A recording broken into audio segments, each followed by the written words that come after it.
Music director Dhirendra Raj. Recording by Azad music studio Hunterganj. जाई के दुआरा हरतिया हम खाड़ा हलियो छौड़ी।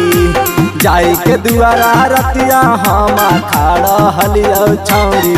आगे देखी जाया मान लोरवा ढारा हलियो छौड़ी। आगे देखी जाया मान लोरवा ढारा हलियो छौड़ी। आगे चांदनी रूपवा तोरनी हारा हलियो छौड़ी।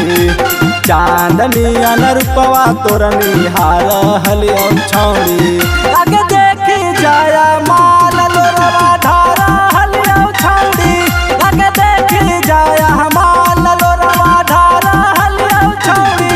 आगे देखी जाया माल लोरवा ढारा हलियो छौड़ी। ढारा हलियो छौड़ी।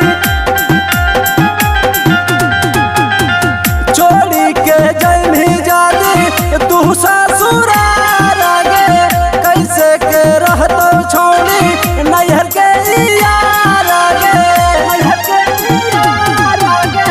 छोड़ी के जैनी जादी तू ससुराल गे।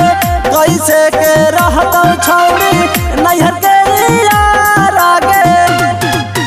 तोरे चक्कर में उल्टा जुलुफिया झारो ही छौड़ी। तोरे चक्कर में उल्टा जुलुफिया झारो ही छौड़ी। आगे देखी जाया मान लोरवा ढारा हलियो छौड़ी। आगे देखी जाया मान लोरवा ढारा हलियो छौड़ी। आगे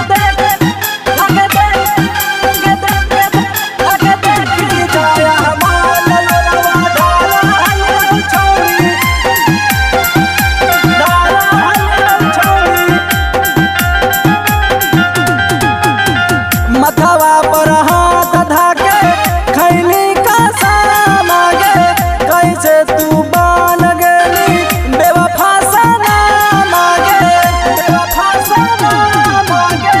मथवा पर हाथ धाके खैनी का सामा गे। कैसे तू बन गेली बेवफा सनम गे। लाल देव लाल यादव के बतिया मान हानि छौड़ी।